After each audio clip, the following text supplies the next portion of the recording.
Welcome to the Wife Stories YouTube channel. New video every day, and don't forget to subscribe. Here we go. I don't regret it. She says this as water cascades over her body in the tub, her back turned, hair plastered against her shoulders. There's another shake behind her, a silhouette through the steam, moving closer, stirring the water, a muted slosh that resonates in my ears like a slow drumbeat. The smell of lavender bath salts hangs thick in the air, but there's also the tang of sweat. My hand is on the bathroom doorframe, wood pressing into my palm, nails digging in. I'm trying to breathe, but my ribs feel wrapped in barbed wire. The handle is cold. My heart pounds. I'm here, yet my mind is somewhere else, drifting between memories and the agony of what's happening right now. She's not alone. That's all I know. And all I need to know. She looks up and sees me, her green eyes, wide but not apologetic. She tilts her chin, that old defiance I used to find charming now a blade twisting in my gut. The man behind her doesn't even scramble. He doesn't lunge for a towel or try to hide himself. He just straightens a little, stares at me with this brazen curiosity, as if I'm the intruder in my own house, my own marriage. I can't speak. I can't form any words. My knees feel weak. My right hand trembles so hard I almost drop the set of keys I'm holding. I'm trembling not because I didn't expect this. Some part of me did. But because, seeing it, hearing the water swirl around both their bodies, is a deeper cut than I imagined. She says again, calm and hollow, I don't regret it. And everything in me seizes up. I can't even breathe through the pain in my chest. I turn away, stumbling into the hallway. My back slams against the wall. From inside the bathroom, I hear the rustle of movement, but no frantic scurrying to catch me. No calling out my name, just the slow, echoing sound of water draining. My name is John Collins, by the way. I'm 45, husband of 15 years to the woman who just told me she doesn't regret betraying me. I'm father to 2 kids who might not be mine. I'm son to a father who died 2 months ago and left me an inheritance under one condition: find out the truth about the children. I clench the keys so tight the metal teeth cut into my palm. Blood or sweat, can't tell which, mixes with the stinging numbness of my hand. There's a pounding in my temples. My spine feels out of alignment, as though everything is collapsing from within. We used to laugh about people like this, those who got caught in the act. We used to watch those shows on late-night TV, raise our eyebrows, wonder how couples could destroy everything so casually. She said she'd never do such a thing. I said I trusted her. There's a joke in there somewhere, if I could find the breath to deliver it. I step into the living room. Sunlight streams through the blinds, casting stripes across the sofa where we'd shared so many conversations, so many simple, precious moments. The air smells of fresh coffee, leftover from the morning. Outside, a wind chime pings softly in the breeze. The normalcy of these small details feels obscene now. How can the world just go on when my life's unraveling? Footsteps on the tiles. I look up. She's come out in a robe, still damp, water dripping off the ends of her hair, collecting in a puddle around her feet. There's this dull ache in my side as if I've been punched. Or maybe I'm punching myself from the inside. I feel as though a giant hand is squeezing my chest. John, she says quietly, let's talk. Her voice trembles. No, not with regret, but with something else. Maybe fear of the unknown. She clutches the knot of the robe at her waist, pressing her lips together. She wants to find the right words, but I don't know if any words will matter now. A shape moves behind her. He's in a towel, the water clinging to his dark hair, droplets sliding over the ink on his forearm. A wave pattern. I've seen that tattoo before, in passing, on a man who'd come to pick her up after work once, claiming they had a team meeting. Andrew Shepard. I remember his name. He'd shaken my hand, smiled. My body roils with disgust. Part of me wants to tear that towel off him and throw him into the street, but another part of me can barely stand. Every muscle in my chest is twisting into knots.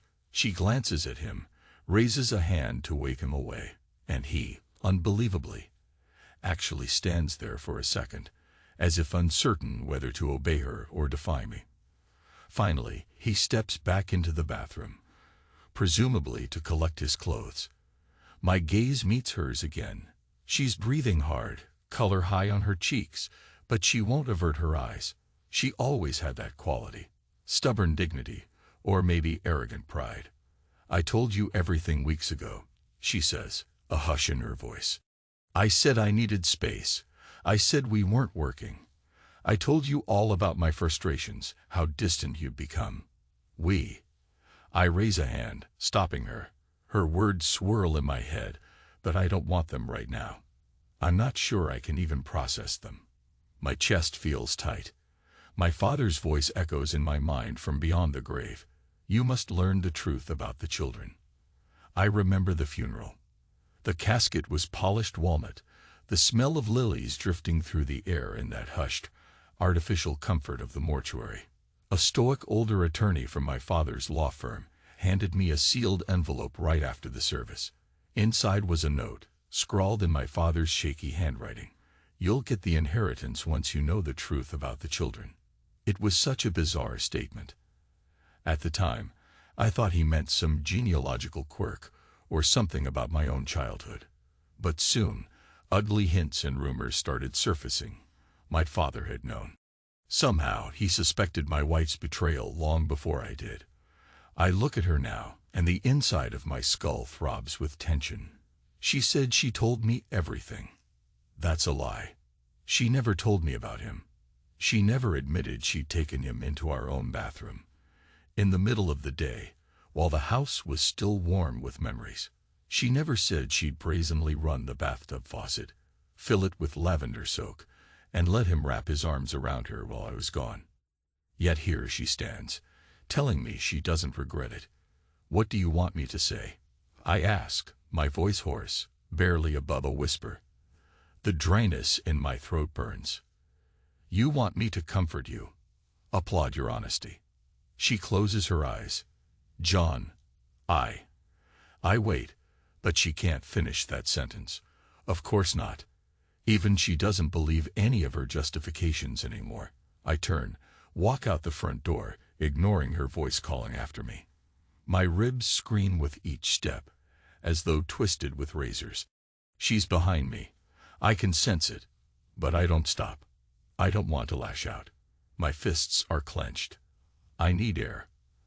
Outside, the afternoon sun glares down on our quiet street in this Chicago suburb. The neighbors' houses stand calm, neat lawns, cars parked in driveways. The usual background hum of a faraway lawnmower. It's a typical day. But for me, the world is caving in. I walk toward my car, each step a war against the weakness in my legs. She doesn't follow. I glance back once to see her hugging her robe tight, hair still wet, standing on our porch. Then I'm in the car, engine revving, and I'm gone. I drive for hours, though it feels like minutes. My thoughts spin around like shattered glass. The city lights blur as I pass them. It's only when I nearly miss a red light and screech to a stop that I realize how fast and aimless I've been going. My phone buzzes. I don't bother checking. She's probably left a voicemail or a text. I don't want to see it.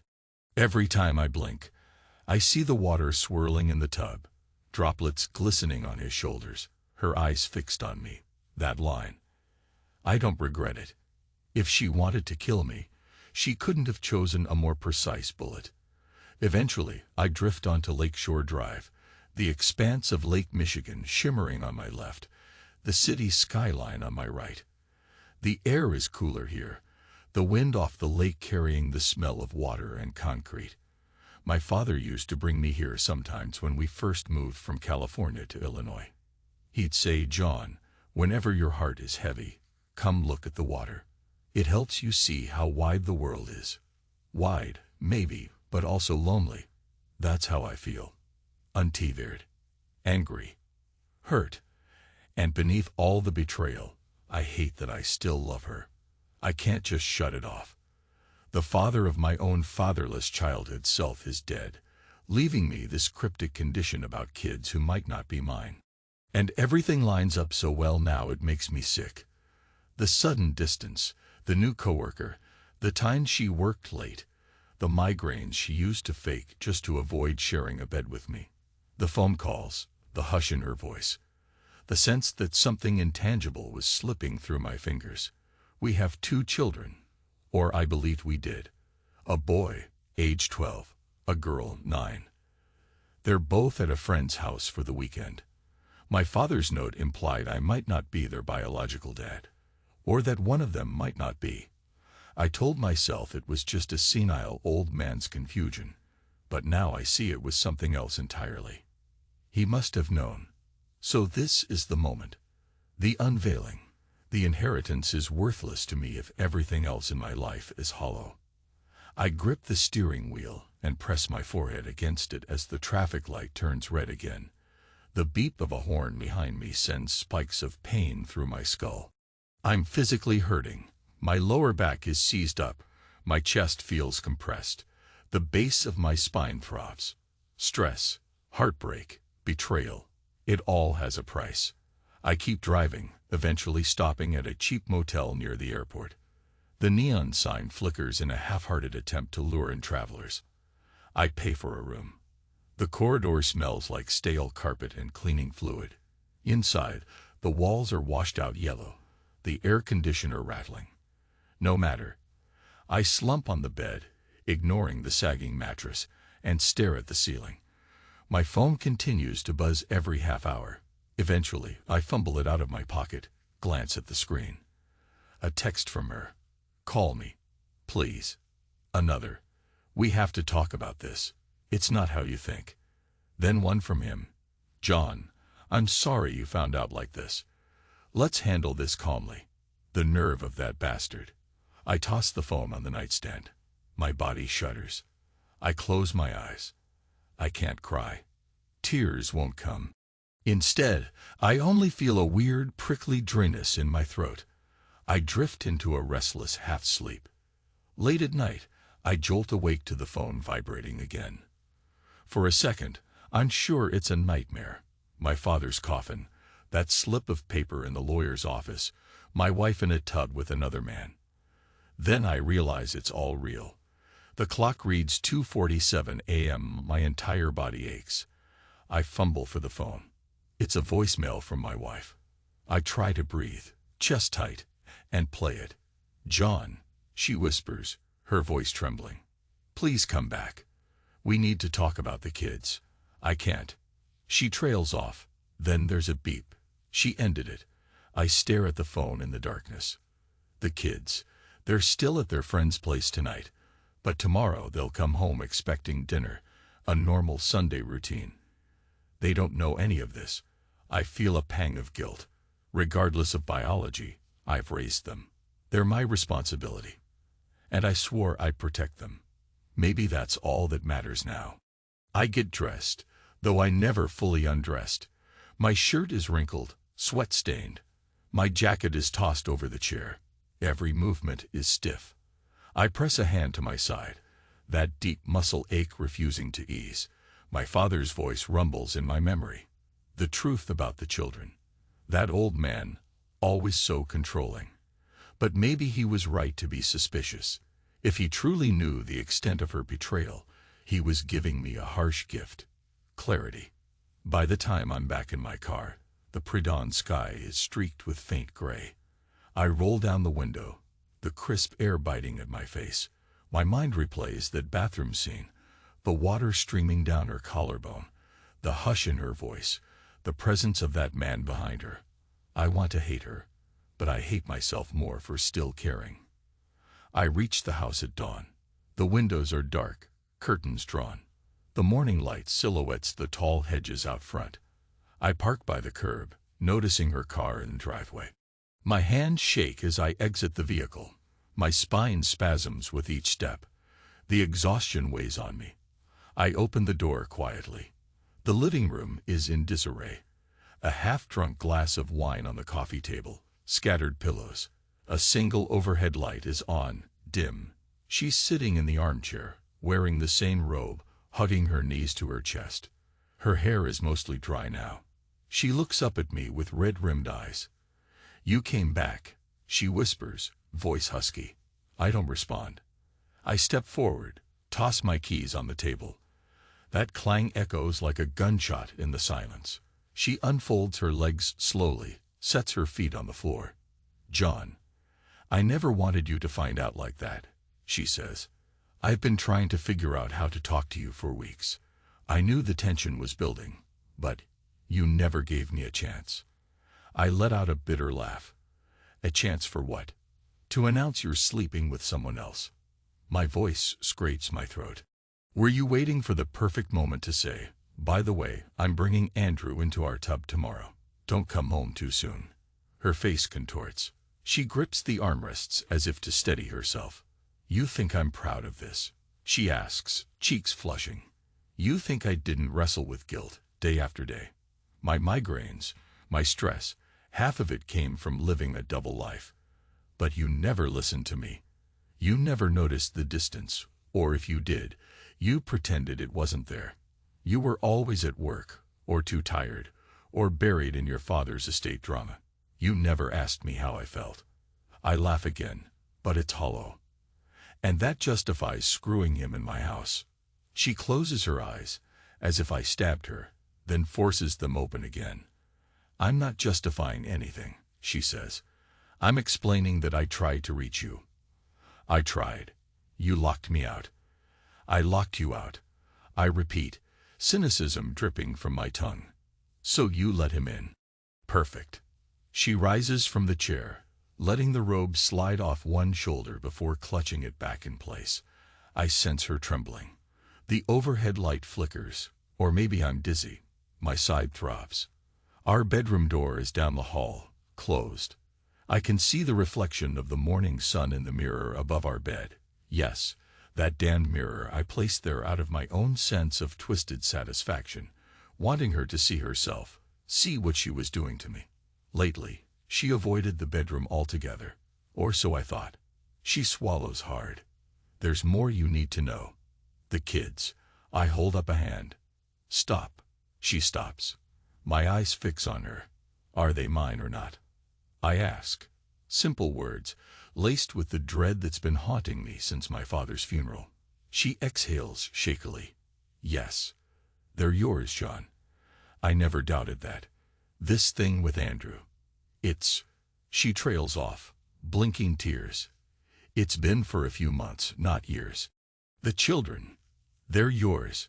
My jaw is so tight I can feel my teeth ache. I want to believe her. I need to believe her. But the anger swirling inside me demands proof. DNA tests, something tangible. I recall the letter my father left. He must have had reasons to suspect. But the father in me prays she's telling the truth. I want to bury my face in my hands, but I stay rigid, forcing my body not to collapse. I'm going to find out one way or another. I tell her, voice quiet but firm. "If you're lying, I'll know." She doesn't blink. "I'm not lying. I know you'll check. You always do. You can't help yourself.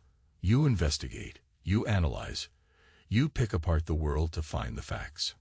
I'm just telling you now. They're yours. Andrew's not their father. He's only been part of my life since last year, and it became physical a few months back. I swear." I stare at her, scanning her features for any crack of falsehood. She meets my gaze, tears brimming but not falling, the shame visible in the flush of her cheeks. My heart is a hammer in my chest. Then, from behind me, a soft knock at the front door. I spin around, mind blank with confusion. She inhales sharply. "That's him." I snap my head back to her. "He's here. Now." She nods, voice trembling. "He wouldn't leave. He said he needed to talk to both of us." I let out a harsh exhale. The nerve of this man.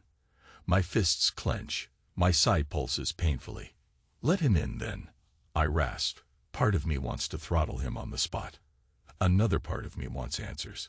Where does he get the courage to do this? She steps toward the door, opens it a crack. Andrew stands there, hair still damp, wearing jeans and a leather jacket, fidgeting with a set of keys. He meets my eyes. A flicker of fear crosses his face, but he stifles it. He opens his mouth as if to greet me, then decides better of it, and just nods once. I wave him in. The three of us stand in the living room, dawn light spilling through the blinds. It's surreal, like a scene from a cheap melodrama. But the tension is all too real. My shoulders are taut, and that dull, throbbing pain in my back feels like 1,000 knives lodged between my vertebrae. Andrew is the first to speak. "John, look," he says, voice low. "I'm not here to stir up trouble. I know what you saw. I know how it looks.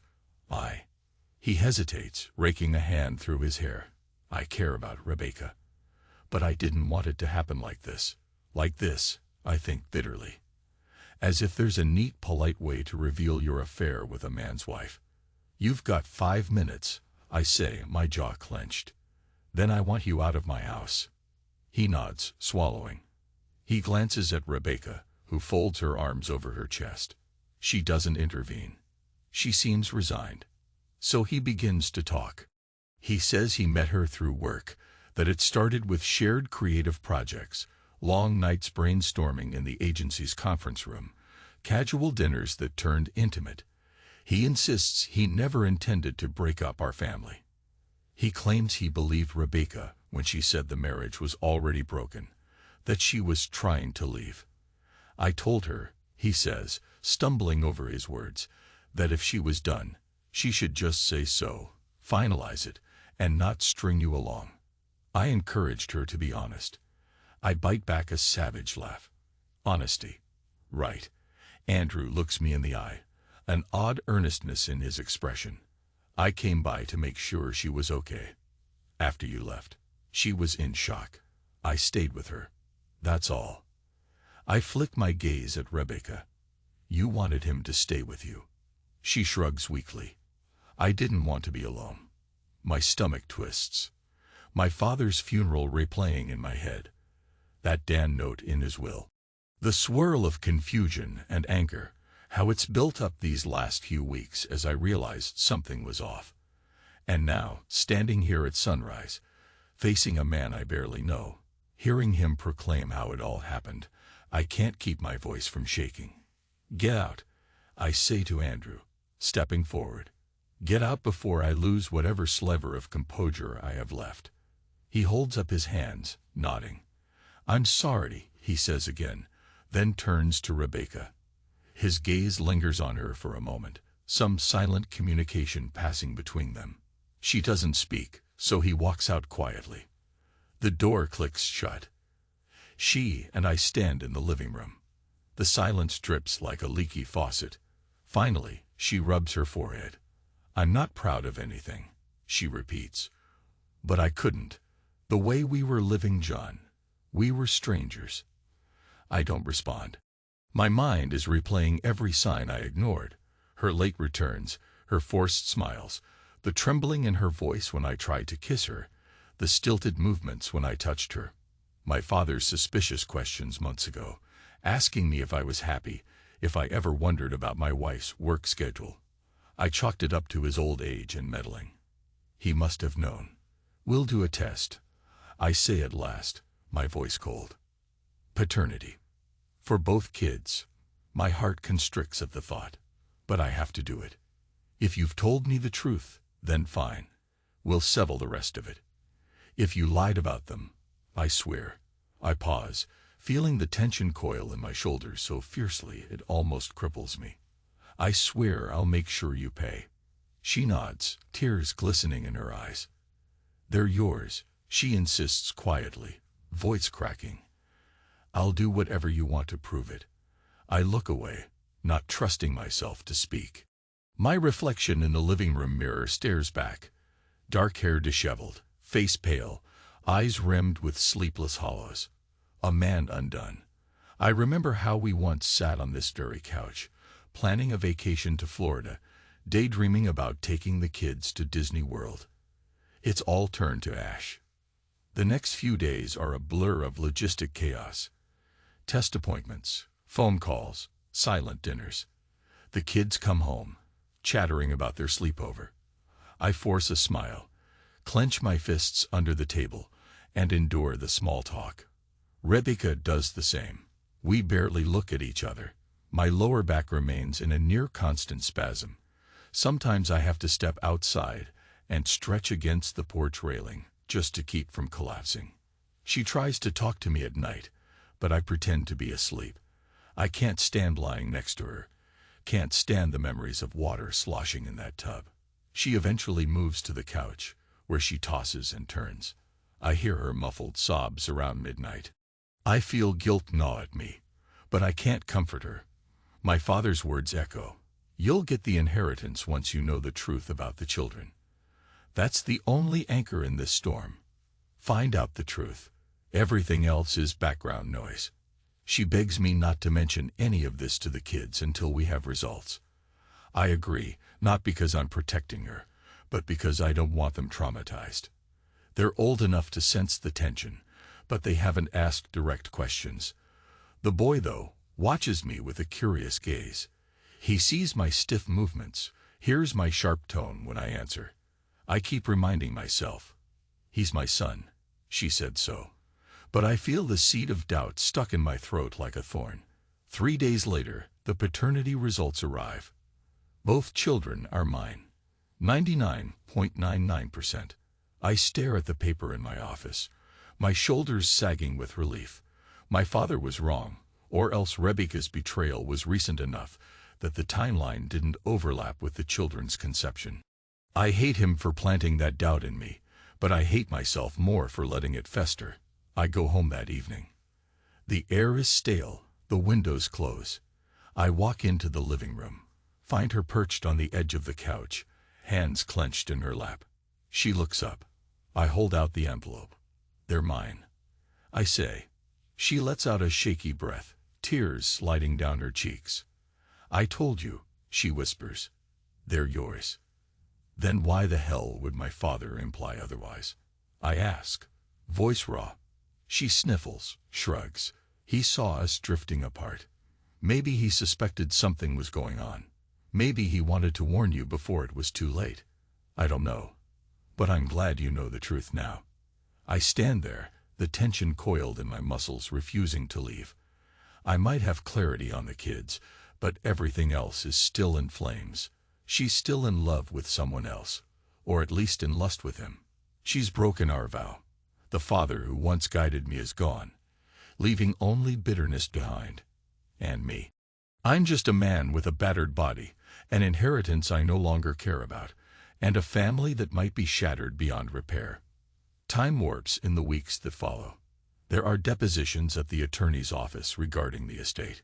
My father left a decent sum, enough to change our lives if I wanted. But it feels tainted. I answer stiffly, sign the documents, and stare out the window.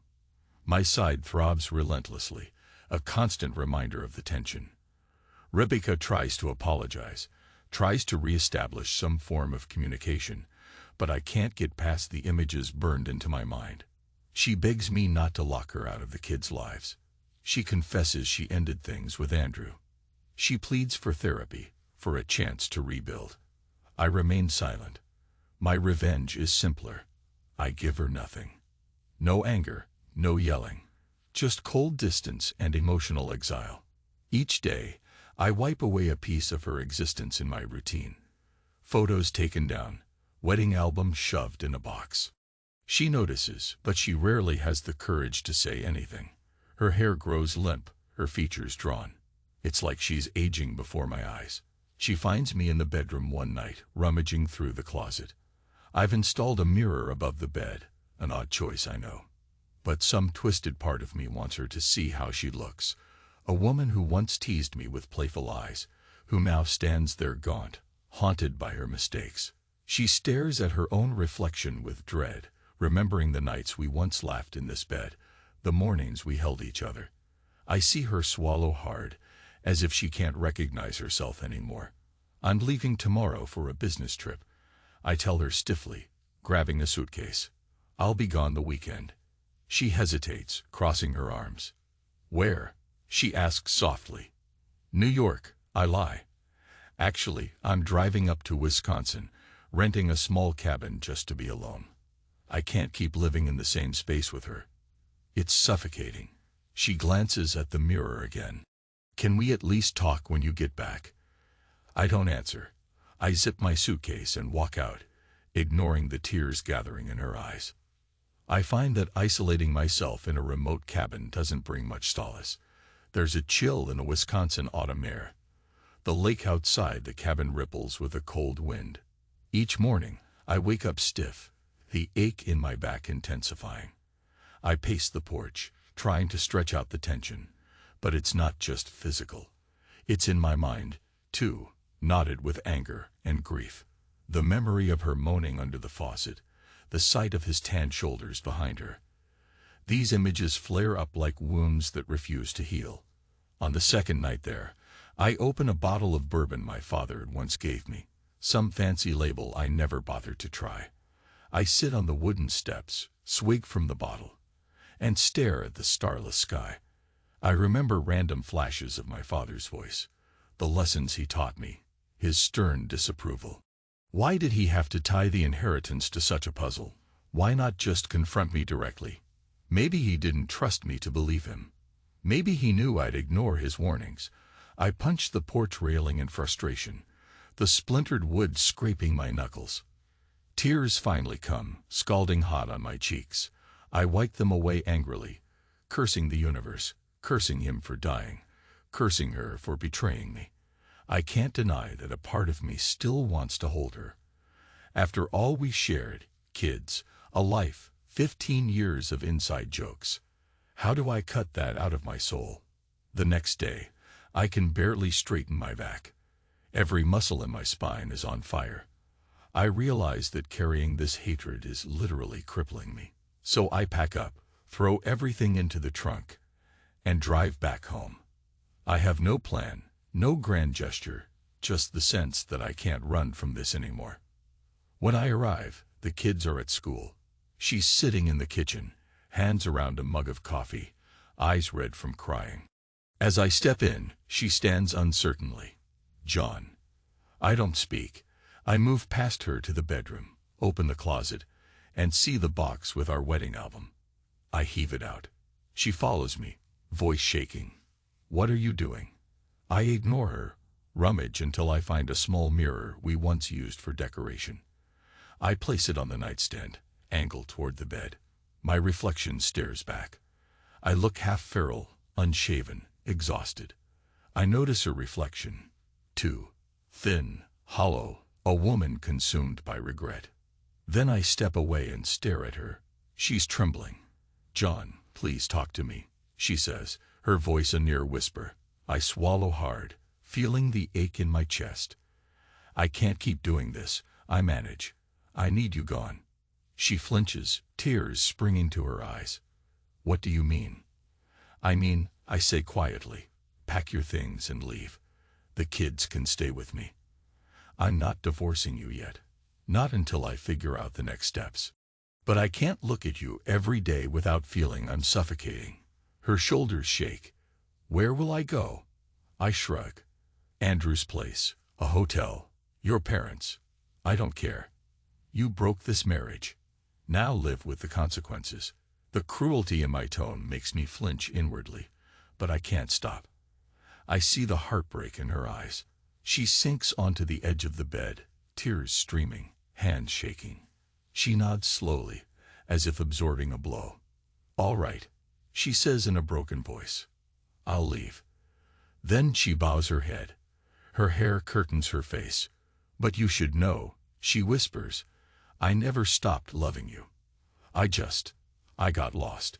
And I know I'm paying for it. She glances at the mirror above the bed, then at the smaller mirror on the nightstand. Her reflection meets her gaze. She looks at herself for a long moment, face contorted with self-loathing. Maybe it's genuine. Maybe it's too late. I can't tell. My body hurts too much to care. She's gone by evening. She takes only a few bags. She doesn't even try to fight for her place here, which almost annoys me more.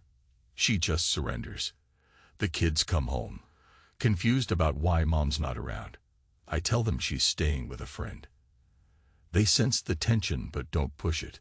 My chest burns with guilt as I tuck them in. But I remind myself that I'm doing what's best, amputating a gangrenous limb before it kills me. At night, I sit in the living room, the lights off, a single candle flickering on the coffee table. The shadows dance on the walls. It's quiet. Too quiet. I think of how many nights we spent watching TV, how we used to rub each other's feet after a long day, how she used to rest her head on my shoulder. My eyes burn with unshed tears, but I remain rigid, fists clenched. Weeks pass like this. The kids adapt to a new routine. Sometimes she comes to pick them up for an outing, and I stay in the bedroom until they leave. She calls me about practical matters, groceries, schedules, finances. She never asks how I'm feeling, and I never volunteer. Our conversations are terse, functional. Yet each time I hear her voice, the old pang of longing slams into me. I try to channel that into cold politeness. This is my revenge. She wants me to scream, to let her defend herself, to let her explain how she was lonely, how I was absent. I don't give her that. I give her silence. One afternoon, I open the mail and find the official documents for my father's inheritance. The estate is sizable, enough for me to change everything. Leave the suburbs, move somewhere else, start fresh. A house on the west coast, maybe near the ocean. I always loved the water. Or invest in my business, expand it. Something. The possibilities swirl in my mind, but they feel empty. Money can't fix what's broken in me. Time drifts on. Then one day, the kids and I are out in the yard when Rebecca pulls up. She gets out of her car, shoulders tense, wearing a simple blouse and jeans. She greets the kids, kisses them. I stand a short distance away, arms folded. She approaches me carefully. Her face is pale, as though she hasn't slept well. "Can we talk?" she asks, voice subdued. I glance at the kids playing on the lawn. I nod toward the side of the house, out of earshot. She follows me there. Her eyes search mine. "I've officially ended things with Andrew," she says. "I'm sorry it took me so long to do it, but I needed to be certain. He and we're done. I blocked him. It was a mistake, and I want to start repairing our marriage." I don't respond. The mention of his name ignites that coil of anger in my gut again. She steps closer, her voice trembling. "I know you don't believe me, but I love you. And I'm not giving up. I'm willing to do whatever it takes. Therapy, counseling, separation terms, a waiting period, anything." She raises her chin, tears forming in her eyes. "I'm here to fight for us, John."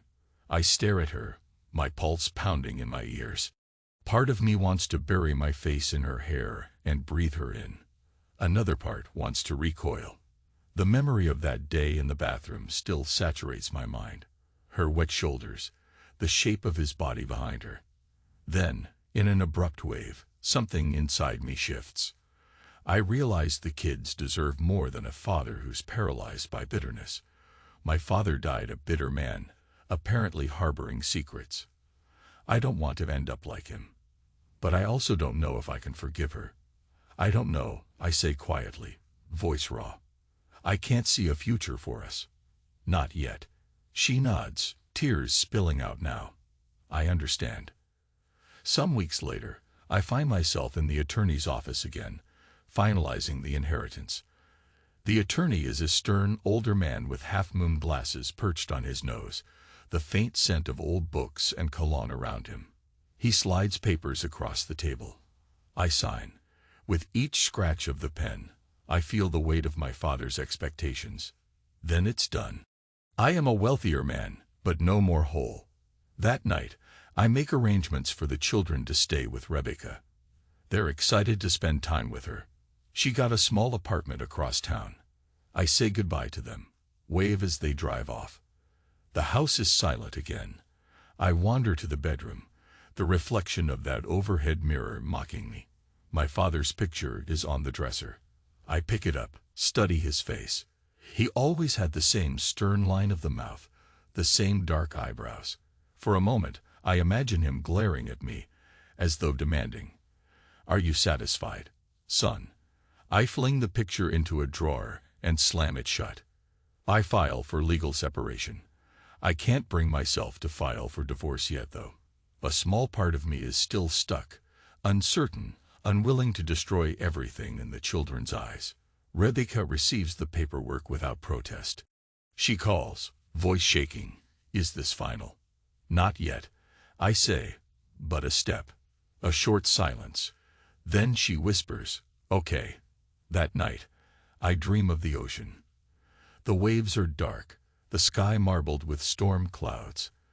I see Rebecca standing on the shore, water lapping at her ankles, tears on her face. She mouths something I can't hear. I want to go to her, but my feet won't move. Then the dream dissolves, leaving me breathless, my back cramped. One day, the kids are out with friends. Rebecca stops by the house unexpectedly. I open the door, find her on the porch, face pale, ringless finger trembling at the doorbell. She clears her throat. "Needed to pick up a few of my old things." "Is that okay?" I step aside wordlessly, let her pass into the living room. She glances around, sees the bare walls. All our pictures gone except for those of the kids. The house feels hollow. She touches one of the empty picture hooks, a ghost of sadness flickering across her face. She goes upstairs. I follow at a distance, watch as she gathers a few books, a box of keepsakes from the closet. She sees the mirror angled on the nightstand, the overhead mirror, the bed perfectly made. Her reflection is smaller now. She's lost weight. Her cheeks are sunken. She stares for a moment, then glances back at me, trying to read my expression. I grit my teeth against a surge of guilt. She stoops to pick up something from under the bed. A small stuffed toy dog that used to be hers as a child, passed down from her mother. She cradles it in her arms, tears forming. That stuffed toy was always a symbol of comfort for her. She used to keep it in the drawer of her nightstand. She stands. "I miss you," she says in a shaky whisper, eyes brimming. "I miss us." Her words slice through me. The back of my head throbs. My body feels fused with tension. I want to lash out, or pull her against me, or both. Instead, I stare at the toy. The memory of her hugging it after we lost our first pregnancy so many years ago surfaces in my mind, the raw heartbreak that bonded us then. Now heartbreak tears us apart. Irony so thick you could choke on it. My gaze drifts to the overhead mirror. I remember placing it there, months ago, as a silent punishment. Now the reflection shows two broken people in the same room. She says, voice cracking, "I know I don't deserve forgiveness. I know you'll never trust me again." But I hold up a hand, stepping back. My chest seizes. "I can't," I mutter. She bites her lip, nods slowly, tears streaking her cheeks. I understand. She picks up her box, shoulders it, and leaves. Time marches on in a twisted slow motion. Meetings with lawyers, attempts at therapy that I cancel at the last minute. The kids move between our two homes, confused but resilient in the way children often are. Andrew tries once to contact me by phone. I hang up without speaking. I suspect he's no longer a fixture in her life. But I don't care. He's a non-person to me. Inside, I'm rotting. My father's estate is settled. I've got money in the bank, yet my spine screams with physical pain. My nights are sleepless. My days a blur of real estate deals.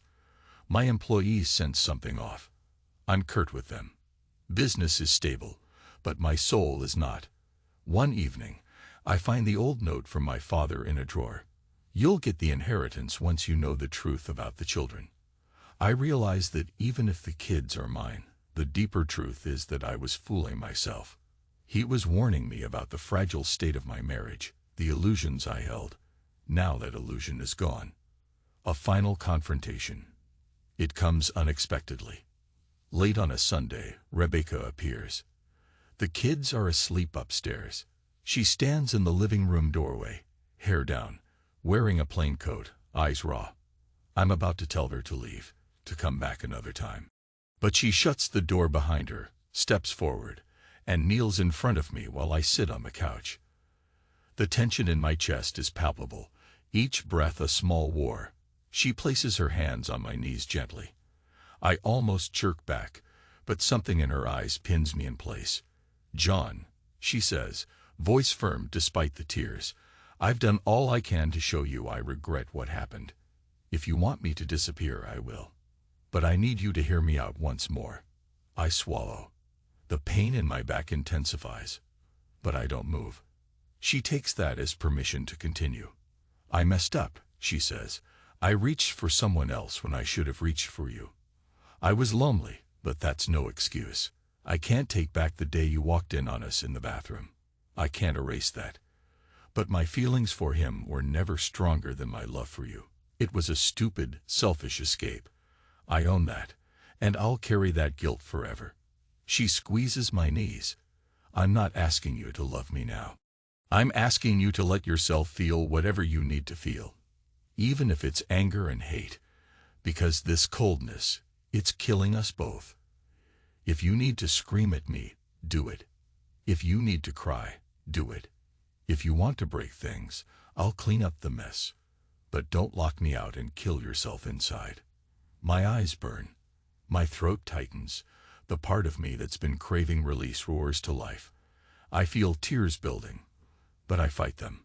My father's face flashes in my mind again. The casket lowered into the earth. The note. My entire life shaped by betrayal, real or imagined. All those years I prided myself on being in control, being rational.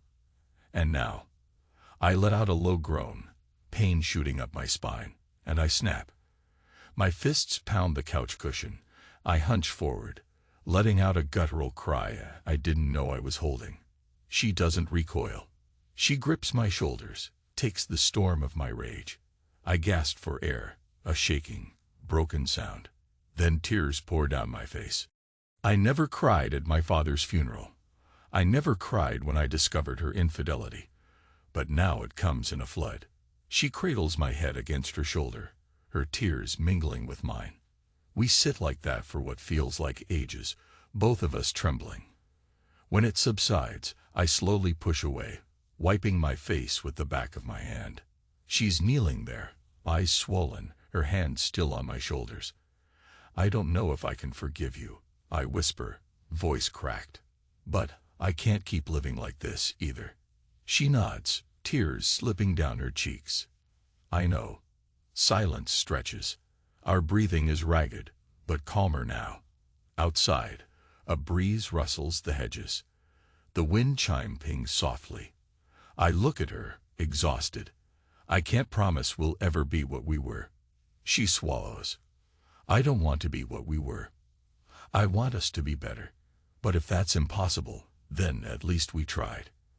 I exhale shakily. My side throbs. My lower back clenches. But the weight on my chest lifts just a fraction. I feel a flicker of release. Weeks pass. We decide to try counseling. I move slowly, carefully. The kids sense a shift in the atmosphere. They see us talking without venom. I still sleep in the bedroom with that damned mirror overhead. She's not back in the house full-time, but we talk more. Some nights, she stays late, and we end up on the couch, discussing the past, dissecting our mistakes. It hurts, but there's a raw honesty in it.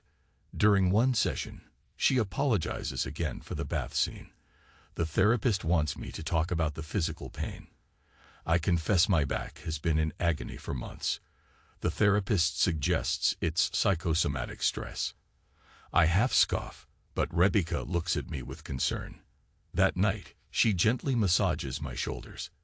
It's awkward, but I let her. For the first time, her touch doesn't make me recoil. I sense she's truly remorseful. She ended things with Andrew definitively. He's no longer at her workplace, apparently requested a transfer or found a new position. Good riddance. She focuses on the kids, on bridging the gap with me.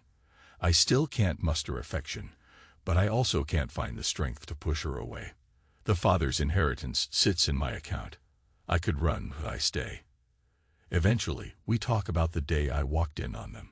She tries to explain how it wasn't planned, how he came over unexpectedly, how they were in the middle of an argument about their future, and it ended up in that tub. Her voice shakes, acknowledging how insane it sounds. There's no excuse. I listen, stony-faced, but inside I feel the old wound reopen. My breathing turns shallow. Afterward, she looks at me as if bracing for me to lash out. But I just stare at the floor. We're both exhausted. One afternoon, I come home and find her alone in the kitchen, rummaging through cabinets, trying to organize groceries. She gives me a tentative smile. The kids are at soccer practice. We stand there in the hush of the house. I rub my chest, where the ache is fading but not gone. She lifts a hand, as if to brush my cheek, then hesitates. Her eyes plead for permission. I let her touch me. Her palm is warm. I close my eyes, remembering all the good times before the betrayal. My heart clenches. I open my eyes again, meeting her gaze. "I still love you," I manage to say, voice barely above a whisper. That's the worst part. I can't pretend I don't. Her eyes fill with tears. She pulls me into a tender, trembling hug. I feel her heartbeat, rapid like a bird's. Mine is erratic, but I don't break away. We stand like that for a long time. We keep going to therapy, keep talking, keep fighting the ghosts. She moves back in slowly, bit by bit, boxes and clothes returning. The tension never fully leaves, but we find a semblance of routine. Nights are cautious, uncertain. The overhead mirror remains. Sometimes she glances at it with a mixture of shame and acceptance. She tries to get me to remove it. I leave it there. For now. She doesn't push. Months later, I finally meet with my lawyer to tear up the separation agreement. I don't tell Rebecca right away. But that night, I come home and set the shredded papers on the coffee table. Her eyes fill with tears as she realizes what it is. She tries to speak, but nothing comes out. I nod, a tentative sign of a second chance. We talk long into the night. She confesses her fears, her self-loathing, how she never thought she deserved happiness. I confess how I felt overshadowed by my father's demands, how I poured myself into my business instead of our marriage. We argue, we cry. Finally, near dawn, we collapse into an exhausted sleep in each other's arms, the mirror reflecting our entwined figures. Maybe tomorrow we'll fight again, but at least tonight, we're trying. I wish I could say it's a story with a perfect bow at the end, but life doesn't tie up neatly. The father I lost, the inheritance I gained, the children I nearly doubted, these threads remain. There's still bitterness in me. She carries her guilt. We walk forward, uncertain, bruised, but maybe still together. That love I had for her never died. It was buried under rage, but it never died. I stand in the backyard one evening, watching the sun set over the neat suburban houses. She steps beside me, silent. The kids chase each other across the lawn, squealing with laughter. My back still twinges, but it's more manageable now. Maybe healing, bit by bit. I glance at her, at the lines of her face. She looks older, more fragile, but also sincere. I see the woman I fell in love with. I let out a shaky breath. I don't know what the future holds, I say, my voice quiet. She nods. Me neither. We watch the kids squeal over a falling frisbee. The sky glows orange and pink.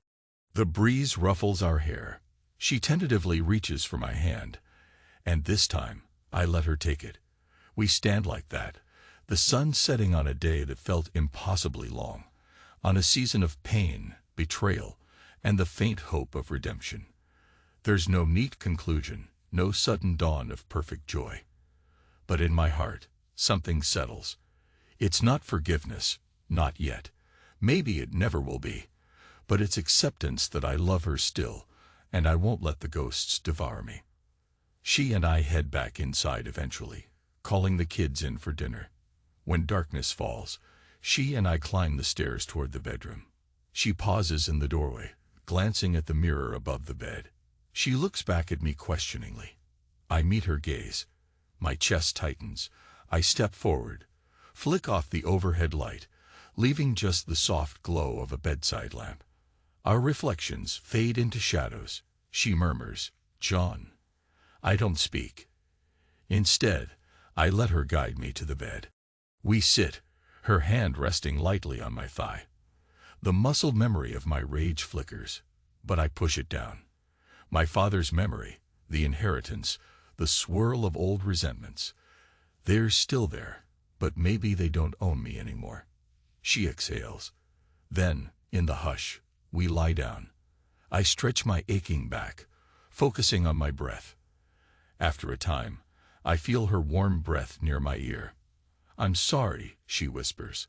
"I'll always be sorry." I swallow hard, blinking against the tightness in my eyes. I know. I wrap an arm around her, not quite gentle, not quite desperate, but something in between. The pain in my body ebbs, replaced by a dull ache that feels more like healing than damage. Silence stretches between us. Maybe tomorrow, I'll wake up furious again, or maybe we'll keep inching forward. But for tonight, it's enough that her body is near mine, and the kids are safe in their rooms.